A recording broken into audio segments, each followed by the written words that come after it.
Hey guys, this is At Home, a video series where you can ask me all your burning questions about Hunt Showdown and other topics, and I tell you what I think. Part informed opinion, part conjecture. This is the first At Home since the Tide of Shadows event kicked off, so maybe that will influence some of these answers. We're going to talk about RotJaw, the next wild target, weapon charms, and if that 2D replay is ever coming, along with other topics. The gameplay in this video is kind of average. The first question is from Damien Cloud.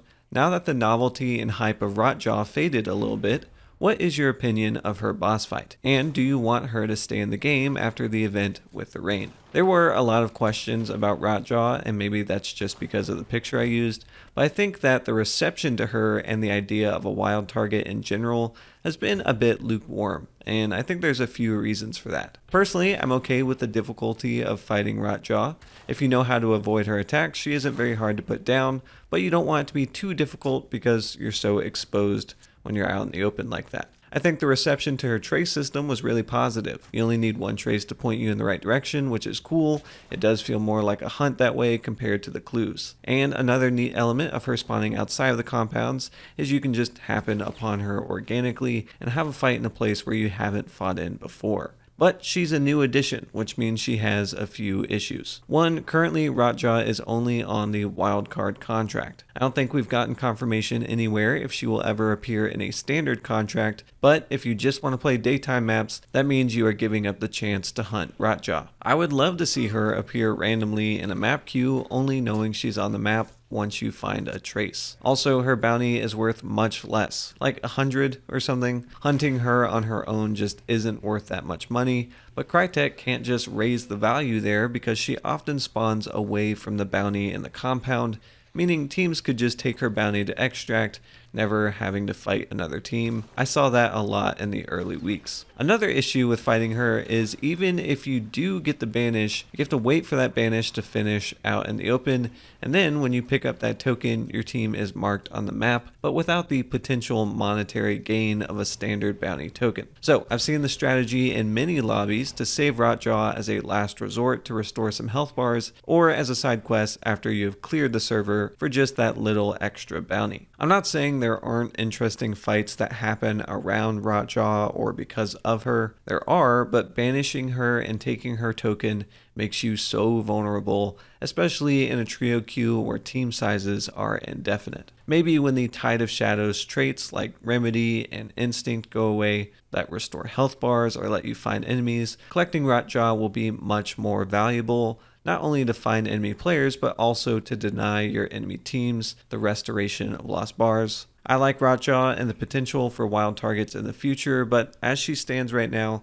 she does feel like more of an afterthought, at least as far as the objective of the game is concerned. You can utilize her to gain health back, but I don't blame any teams that leave that token on the ground. The next question comes from Technophile. What do you think of the addition of weapon charms? What other things could Crytek add to encourage the use of blood bonds? Let's be honest, weapon charms rarely excite anyone. I mean, more ways to customize your character and your weapons is always fun and welcome. But unlike other games, which can make a charm out of pretty much anything, Crytek doesn't want to break the 1890s Bayou theme, and I don't blame them. So a lot of the charms just end up looking like, well, swamp litter, basically. I really don't want to disparage the work of the artists here. I understand the limitations of the theme, but why do I want garbage hanging off my gun? What does carrying a hay effigy really say about me as a person? Games like Call of Duty can go wild, make a Tamagotchi, a meme, a video player, a kill counter, a KDA display. All of those are valid and interesting charms. What does Hunt have? Why am I paying $5 in blood bonds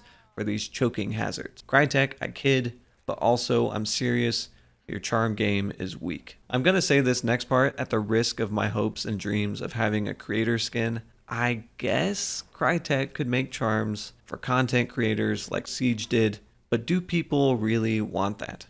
I just don't see it. I think Crytek's best bet is to go occult with charms and have them do interesting things. Have an ember glow every time you banish a boss. Have a tiny jar with a single bug from a hive swarm just rattling around. Crytek can't show you a kill counter because they don't want you to be able to confirm kills at a distance with it, but maybe it could update after every match or something. Unfortunately, Crytek is kind of boxed in here, And there are charms that would be cool, and I know some people really like collecting all the things, but I think Crytek is going to have to get creative to make people want to buy those charms. I'm not sure what they could do to encourage people to spin blood bonds other than just make quality skins that people want. I haven't really seen anybody asking for charms, so yeah, I guess Crytek needs to fix that problem. The next question comes from Funky Monks. What would be some mechanics or systems that you would like to see utilized by the next wild target? I guess in a similar vein to how you were a fan of RotJaw forcing fights in bodies of water outside of compounds. It is quite early to discuss the next wild target, but I would still love to hear your thoughts. I agree. It probably is too early to talk about the next wild target. As I understand, just because the wild target bounty is worth less doesn't mean that they are easier or quicker to develop. Hell, I feel like we were getting teased about RotJaw for like 6 months. But it is fun to speculate, so let's do it. The fun thing about RotJaw is that she makes water a new space for player battles. Normally, you'd probably just avoid fighting in water entirely, but if you and an enemy team meet up in her lair, chances are someone is going to be breathing bubbles soon. So, thinking of other underutilized spaces, this question caught my eye. From Da Poo Poo Man, do you think more wild targets will be added, maybe a more mobile roaming target that might drag the fight through the map? For example, a large queen stalker beetle, the surprise of suddenly an intense fight blowing past might be neat. I think the sky is a good place to cast our gaze. Most of the time, there's very little reason to look up unless you are in a multi-level compound fight, so a flying target sounds pretty cool, and would obviously need to be balanced in such a way that it is fightable without being visible across the map. Maybe a flying target that lands temporarily but could also pick up a hunter, and just as Gator Legs will help you with RotJaw, Kite Skin might save you if you get dropped. I don't know what it means that I want to see my friends get carried away and dropped from a great height, but it's probably fixable with therapy. Is it too early for the next wild target?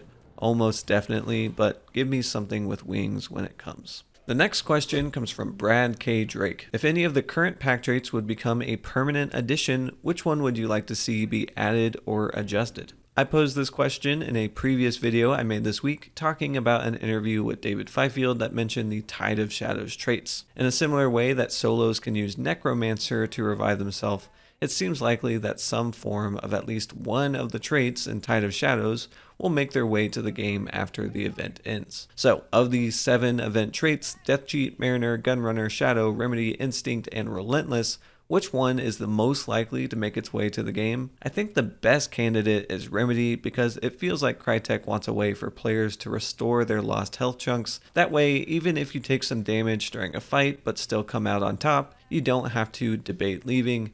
You can just keep fighting at full strength, as long as you can find a trait charm to use. And with the pledge cards going away after the event, there won't be as many trait charms to use Remedy with, further limiting how much it affects a game. I'd probably put it at like 6 trait points or so. You don't want it to be too expensive that no one brings it, but you don't want it to be on every hunter either. I feel like there's also an argument to be made for Mariner or Instinct. Sure, in a wildcard contract where rain is almost definite, those traits are very strong, but in a normal contract during just like daytime on Desal, their use is much more limited. You have to choose to fight near the water for Mariner, which won't always come in handy, and the same is true for Instinct, which is limited to 75 meters. In most situations on a normal daytime map, you can hear or see your enemies long before they would trigger Instinct, again limiting how effective it can be. But with those latter two, I think they could also be kept in reserve as just fun event traits to tinker with, kind of like Death Cheat, which I wouldn't want to see in the game. I don't know, Instinct might also be a negative since it feels like a cheap counter to actually thinking about your approach and being quiet, which takes me to my original answer, Remedy, which makes the most sense to me, but maybe Crytek has different plans. Okay, now it's time for my favorite part, the rapid fire answers that don't require a lot of explanation on my part. The first question in this section is from Smiley Trashbag. How far away do you think 2D replay is? I really want to know how long the guy that killed me was sitting in that bush. It wasn't in the developer roadmap video from earlier this year, so that blocks it out of being anytime in 2023 or very early 2024. I would love to have a post-match screen that tells you where every team traveled, and I bet if Crytek was making Hunt from scratch today, that would be on the list of features, but unfortunately, I just wouldn't expect it anytime soon. If it was an easy integration, I think they would have done it by now, so there's probably at least some technical hurdle in the way. The post-match detail screen and damage log is nice, but it's still not the 2D replay that we want. The next question is from Milt Bottle Boy, favorite pizza? It's really hard to pick a favorite, but I traveled to New York City and had the bee sting pizza from Roberta's. That was truly a great pizza. I highly recommend it if you take a trip there. The secret is the chili and the honey. But honestly, I think about that pizza a lot. The next question is from Yanniker. What's your favorite weapon at the moment and why? I feel just lost right now because I don't really have a favorite weapon at the moment. I've been using the upper mat and the railroad hammer a lot to goof off, but is it my favorite? I don't know. I use the Spitfire to death and I know it's a machine, so I've been trying to explore new horizons, which probably leaves me with the bomb lance.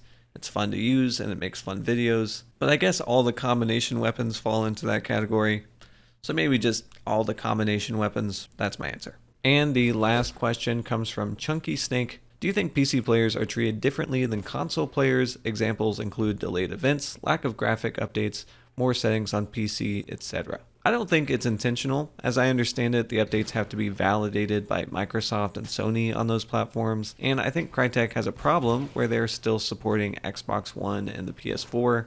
Not many modern games are doing that right now. I can imagine getting new things to work on that old hardware is a chore, and I don't know. I don't want people to be locked out of future content just because they have an older console, but at some point I think they'll have to move on. That's not an excuse for Crytek though. I do think Crytek needs to up their console support. I still play my Xbox weekly.